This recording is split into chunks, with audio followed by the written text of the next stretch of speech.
Om Namo Bhagavate Vasudevaya.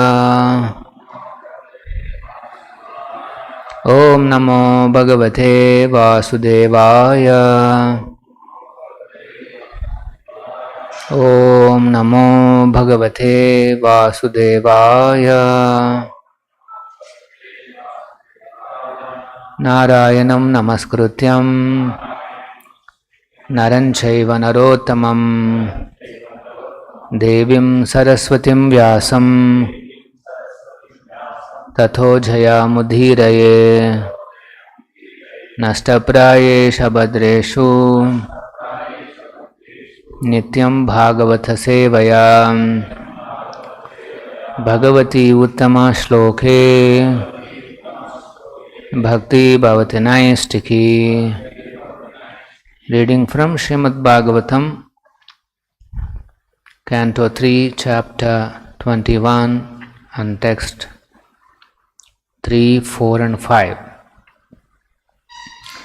3 I will read it by myself. Tasya vai duhita brahman devahutiti vishruta patni prajapate yukta kardhamasya tasyanagha. Translation. O holy Brahmana, O sinless one, you have spoken of his daughter, known by the name Devahuti, as the wife of the sage Kardama, the lord of created beings. Purport. Here we are speaking of Swayambhu Manu, but in Bhagavad Gita we hear about Vaivasvata Manu. The present age belongs to the Vaivasvata Manu.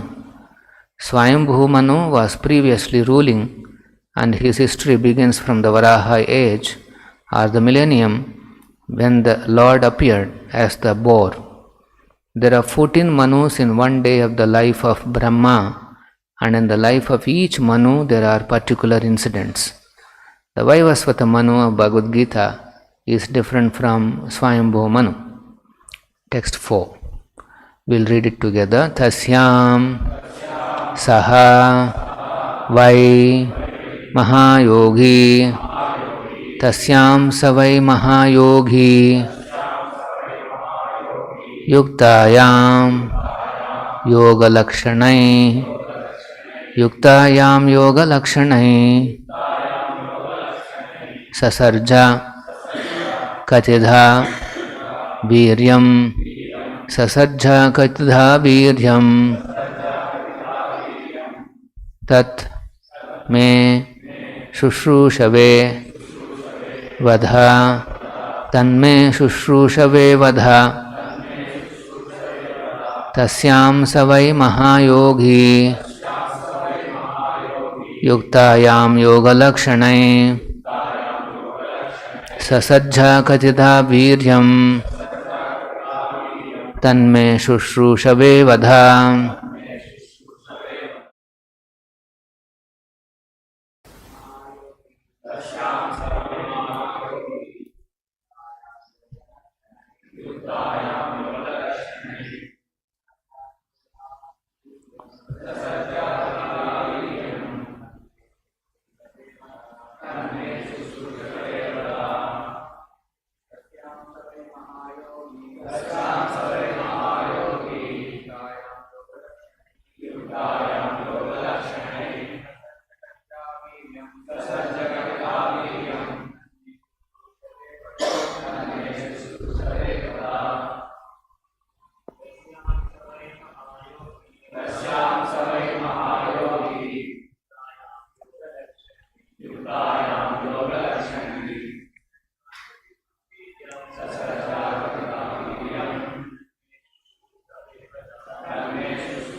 Tasyam Inha Saha Kardama Muni. Why, in fact, Mahayogi, great mystic yogi, Yuktayam, endowed, Yoga Lakshanai, with the eightfold symptoms of yogic perfection. Sasarja, propagated. Katidha, how many times? Viryam, offspring, Tat, that narration, May, to me, Shushrusave, who I am eager to hear, Vada, tell. Translation and purport by His Divine Grace, A.C. Bhaktivedanta Swamy Srila Prabhupada. Translation: how many offspring did that great yogi beget through the princess who was endowed with eightfold perfection in the yoga principles? Oh, pray tell me this, for I am eager to hear it. Please repeat. How many offspring did that great yogi beget through the princess who was endowed with eightfold perfection in the yogic principles? Oh, pray tell me this, for I am eager to hear it. Purport by Srila Prabhupada. Here Vidura inquired about Kardama Muni and his wife Devahuti and about their children. It is described here that Devahuti was very much advanced in the performance of eightfold yoga. The 8 divisions of yoga performance are described as 1. Control of the senses, 2. Strict following of the rules and regulations, 3. Practice of the different sitting postures, 4. Control of the breath, 5. Withdrawing the senses from sense objects, 6. Concentration of the mind, 7. Meditation, and 8. Self-realization. After self-realization, there are 8 further perfectional stages which are called Yoga Siddhis.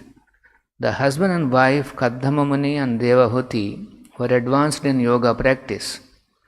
The husband was a Mahayogi, great mystic, and the wife was a Yoga Lakshana, one advanced in yoga. They united and produced children. Formerly, after making their lives perfect, great sages and saintly persons used to beget children. Otherwise, they strictly observed the rules and regulations of celibacy. Brahmacharya, following the rules and regulations of celibacy, is required for perfection of self-realization and mystic power. There is no recommendation in the Vedic scriptures that one can go on enjoying material sense gratification at one's whims as one likes and at the same time become a great meditator by paying a rascal some money. 5th one. Ruchiryo Bhagavan Brahman Dakshova Brahmana Sutta Yatha Sasarja Bhutani Labdhva Bharyam Cha Manavim. Translation: O holy sage, tell me how the worshipful Ruchi and Daksha, the son of Brahma, generated children after securing as their wives the other 2 daughters of Swayambhu Manu.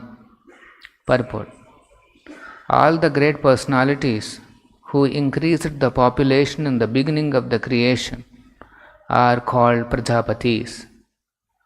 Brahma is also known as Prajapati, as were some of his later sons. Swayambhu Manu is also known as Prajapati, as is Daksha, another son of Brahma. Swayambhuva had 2 daughters, Akuti and Prasuti. The Prajapati Ruchi married Akuti and Daksha married Prasuti. These couples and their children produced immense numbers of children to populate the entire universe. Vidura's inquiry was, how did they beget the population in the beginning? Darshanastha Bhaktivedanta Parpoto Majnana Timirandasya Anjanashalakaya Chakshurunmilitam Ena Tasmai Shri Gurave Namaha Namavom Vishnupadaya Krishna Preshtaya Bhutale Srimate Bhaktivedanta Swaminnitinamine Namaste Saraswate Deve Gauravani Pracharine Nirvisesha Shunyavadi Pashyata Deshatarine Shri Krishna Chaitanya Prabhu Nityananda Shri Advaita Gadadhara Shiva Sadi Gaura Bhakta Vrinda Hare Krishna Krishna Krishna Hare Hare Hare Rama Rama Rama Hare Hare. So Vidura asks a question to Maitreya about how the population has increased in the universe after creation. After the creation, Brahma, who is the first Prajapati, his challenge was to populate the universe. It's all empty. There are 14 planetary systems, and Brahma's responsibility was to give opportunity to the living entities who want to enjoy their desires. So Brahma has empowered some of his sons to do the job of enhancing the population in the universe. And so all these Swayambhu, Manu, Daksha, even Kardama, they are all known as Prajapatis. Their main intention is to increase the population in the universe. So here specifically Vidura in the second verse is asking about the Mahayogi Kardama and then Yoga Lakshanai Devahuti, how many children they got, and then Tanme Shushrushave Vadha, very eager. He is saying, I would like to know how this whole thing has happened. And Prabhupada is explaining about this yoga. We keep hearing about this Ashtanga yoga, and that practice, Ashtanga means it has 8 angas, and yoga means linking up with Krishna. If there is no link with Krishna, then it is not called yoga. Any yoga should have link to Krishna. Some people, they are very much interested in working, getting results, and if they want to link up to Krishna, then there is Karma Yoga. Some people are interested in speculation, coming up with theories, acquiring knowledge, very eager to develop jnana, and those people, when they link up to Krishna, then that is Jnana Yoga. And then there are some people who are very much interested in controlling their senses, doing something practically, experience stillness of the mind. They practice Ashtanga Yoga, particularly people who are highly bodily conscious. But in all these yogas, the ultimate goal is linking up with Krishna. If that is not there, then they are not yogas at least. They are something else. So in the Ashtanga Yoga, the person who is extremely attached to body,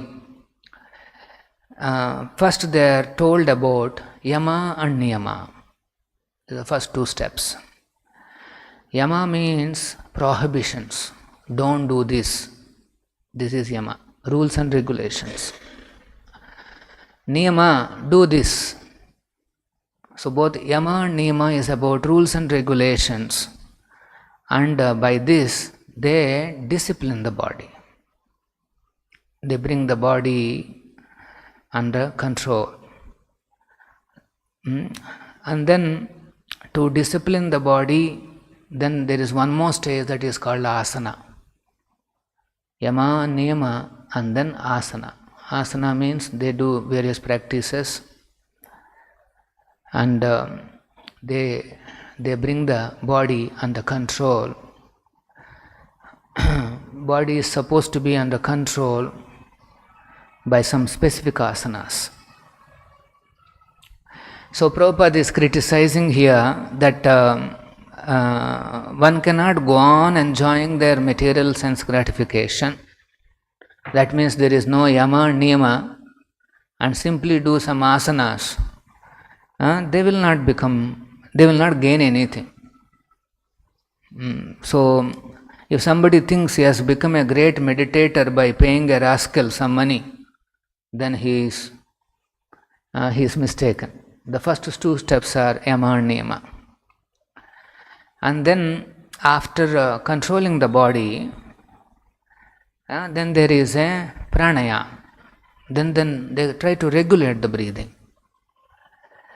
There are many pranayamas which will allow us to regulate the airs that are flowing in the body.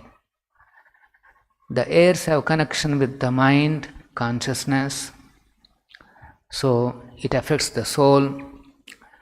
So there is a process by which these airs are regulated in the body. So there is one more level of regulation. After doing gross regulation, then they go to little subtler, pranic body they control. And then once the airs are controlled, then mind comes under control, so then they try to control the mind. Pranayama, then they try to withdraw themselves from the sense objects. They don't allow the mind to run behind the sense objects. That's called pratyahara. Then dharana, they control the mind. Then dhyana, then they focus their consciousness on Krishna, on Vishnu, and when they're perfect, then that is called samadhi. Samadhi means complete focus on the Supreme Personality of Godhead in the heart. In Krishna consciousness, what we do is, we do the other way around. First we focus consciousness on Krishna, straight away. We will not wait for the other things to get controlled. Straight away focus the consciousness on Krishna.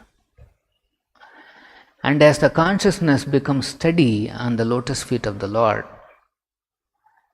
all the other perfections within the rest of the elements will come. Mind comes under control. First, once you fix emotion, that consciousness, emotions will come under control. Then the thoughts become controlled. Then slowly you will be able to control the senses and the body. That's why in the beginning stages, Prabhupada has given some yama niyama also to us. The 4 prohibitions are yama. No meat eating, no illicit sex, no gambling, no intoxication. And then there is a positive regulation that every day we have to chant 16. And then throughout the day, devotees are absorbed in service of Krishna. That means there is a focus of Krishna. And then by this process, very powerfully, the devotee changes, transforms himself. And then slowly he becomes detached from material sense gratification and attains perfection. So, we need not have to do this Ashtanga, these processes to attain perfection. Devotees are perfect in the process from the beginning, from day one, because they are focusing on Krishna. Ashtanga Yoga also, at the end of controlling of all these things, what is that you are supposed to do? You are supposed to focus on Krishna. And that happens in our movement from day one. Anybody who comes, he directly focuses on Krishna only. And more specifically, focuses on Krishna's holy name. Hare Krishna, Hare Krishna, Krishna Krishna, Hare Hare, Hare Rama, Rama Rama, Hare. So then all the other regulations, everything will follow. Radha Govinda ki jai. All the other regulations will follow. To expedite this process of focus on Krishna, Acharyas have recommended many devotional processes, particularly 64 devotional processes were given by Rupa Goswami. And these processes very powerfully bring in the necessary perfection in the practitioner. So that is technically called sadhana bhakti. In some aspects you may see some of these angas are also there, but they all become automatic because if the devotee tries to focus the consciousness on Krishna, that's all. Somehow if he is able to think of Krishna and never forget Krishna, then that becomes the force which regulates every other thing. So Prabhupada is saying here about Brahmacharya. Without Brahmacharya principles, one cannot become a Brahmachari, one cannot become a Grihastha, one cannot become a Vanaprastha, or one cannot become sannyasi. In every ashrama, there has to be regulations, rules and regulations in controlling the tendency for material enjoyment. And unless those regulations are followed, none of the ashrams can be said as superior or inferior. Everything is same. But in this age, Brahmacharya has to be trained up actually from childhood.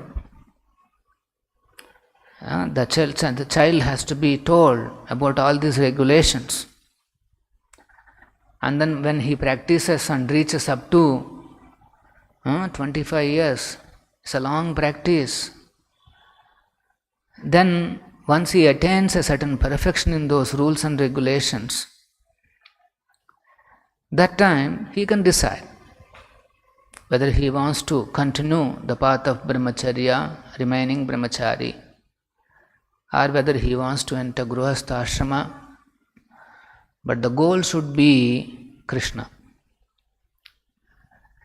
If a goal is not there, Krishna and Krishna Seva, then one slowly becomes degraded. And then he loses the opportunity for perfection in this life. But in this age, what happened? None of us got any training from the childhood in Brahmachari principles. No college, no university, nowhere they told that you have to look at other women as mother. It's completely a foreign concept. As soon as a young man sees another woman, immediately the mind goes on thinking about enjoyment. This is the problem. So that's why some strict rules and regulations are defined, how Brahmacharya has to be executed. So although we missed the training and we are all deciding to practice Brahmacharya from 20s, then what is the hope? The only hope is because our process directly concentrates on Krishna. If our attachment and our attraction to Krishna is not enhanced day by day, then none of the ashramas will be successful. One becomes degraded everywhere. Relationship with Krishna begins by relationship with the spiritual master.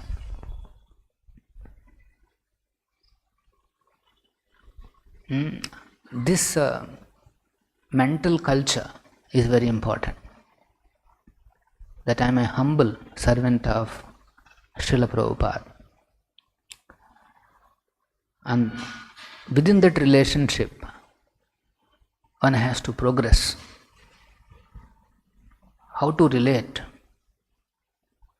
That becomes evident when somebody contemplates continuously that I am an eternal servant of, humble servant of Guru and Krishna.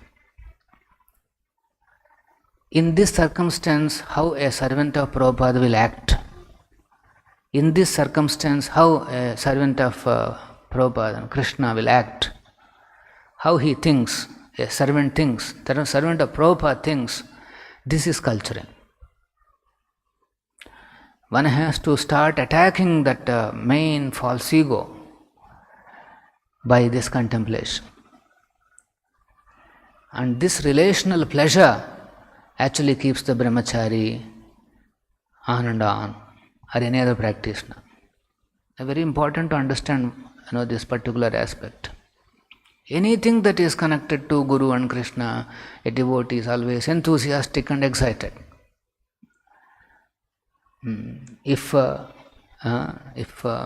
Prabhupada is coming, or if Krishna is coming, how we get excited and we want to be there, we want to receive, offer some service.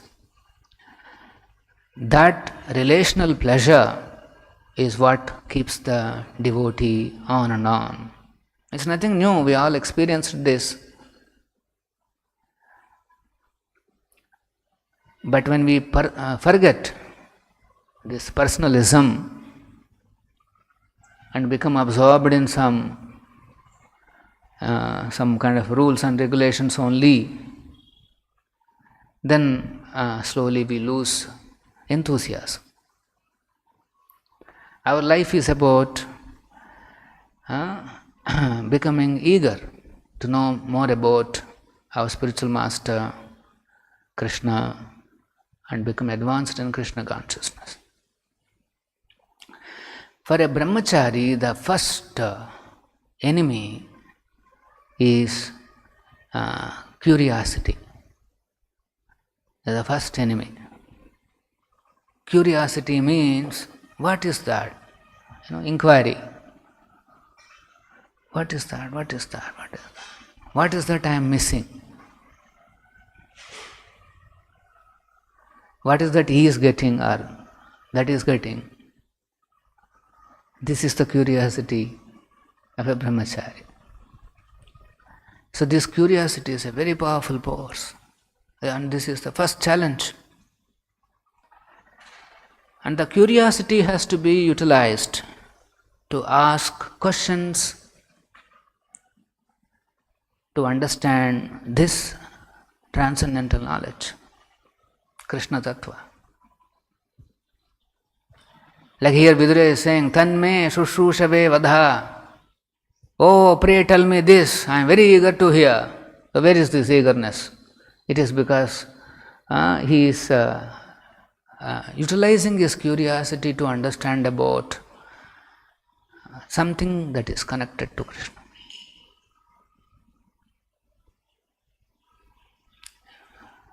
Vidura is not asking about how the population was enhanced by some ordinary man. He is asking about how the population was spread by exalted personalities.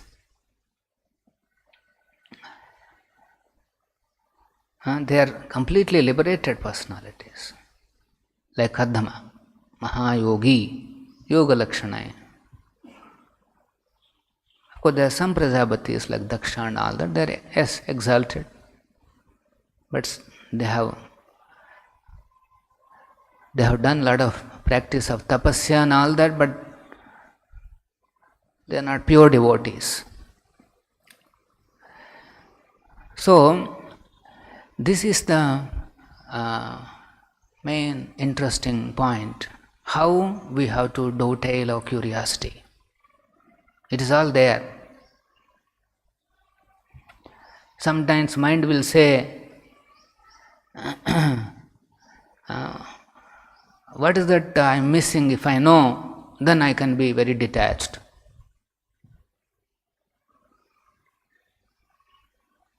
Mind will try to pressurize that yes, I am missing something, so if I can experience, then I can be very detached.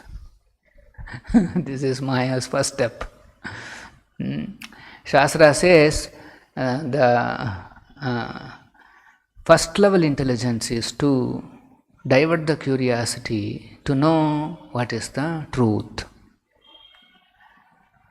What is the truth in all this? If you don't understand the truth, then the second level intelligence is that they want to experience and understand the truth. And third level means, although he experiences, still he doesn't understand. He just goes on like that, again and again. So these are the challenges. The first challenge for the Brahmachari is this, curiosity. Once one devotee asked Prabhupada, Prabhupada, is there a curiosity in the spiritual world? Prabhupada says, yes, curiosity is there in the spiritual world, but answer is also there. Because every curiosity ends with Krishna only. Answer is already there, but curiosity is there. So then the devotee is asking, although answer is there, curiosity is there? He says, yes. Although answers are there, curiosity is still there. So devotees, when they come to Krishna consciousness, answers are there. That is the beauty of Prabhupada's books. All answers are there, but still curiosity is there. This is spiritual world. One should not think, yes, I have now understood everything, so nothing to ask. No. There are so many subtleties, particularly in relating with great personalities, with Krishna, with Vaishnavas, with Guru. There are so many. These personal interactions we need to understand and learn. Otherwise, why Vidura, such an exalted devotee, he is saying, oh, please tell me immediately, please tell me how Devahuti and Kardama produced children. Now, what is there to understand? So much to understand in this. But he knows that there is Krishna. He knows there is going to be Kapila. How did Kapila, the Supreme Personality of God, agreed to appear in such a family? Now, what did they do? Krishna is not going to come for some mundane sex. Unless somebody is freed from this mundane sex, he cannot even start approaching Krishna. So he is not going to come like that. So, but what is that which Devahuti and Kardama did which has attracted Lord Kapila into their lives? That's what Vidura is excited about. That Krishna connection has to be investigated, and curiosity or inquisitiveness is the only way. Yes, everything is connected to Krishna, but that connection has to be investigated. Everything is connected. This is connected, this is connected, this is connected. Everything is connected. But we have to excavate that connection by our inquisitiveness, our curiosity.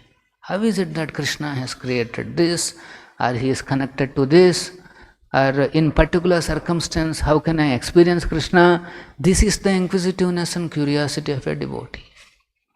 Otherwise, certainly the curiosity will go towards the bodies. And as the body curiosity increases, one becomes finished. This bodily concept will never help anybody. Simply understanding about body, bodily enjoyment, that is not considered any advancement.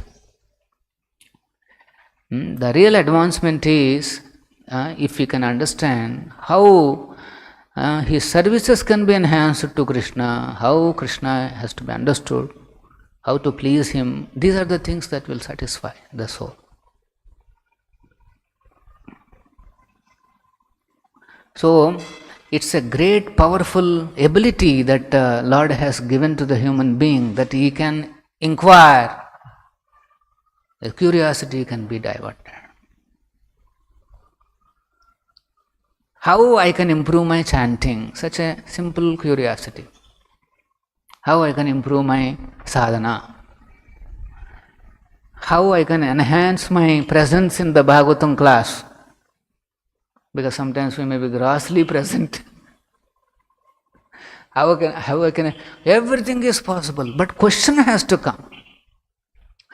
Somebody who is very eager to progress in Krishna consciousness you will have a lot of questions. Because whatever that questioning energy is there, he will utilize everything for that to progress in his Krishna consciousness. Why my consciousness is like this? Why it is like that? In this circumstance, how I can enhance my consciousness? In that circumstance, how I can enhance my consciousness? This is the continuous things that are burning in his head. And then Prabhupada has given so many books, all meant to satisfy that inquisitiveness. Particularly, the devotee is absorbed in all this philosophy, in the services. Anything Krishna, if he is absorbed, fortunate.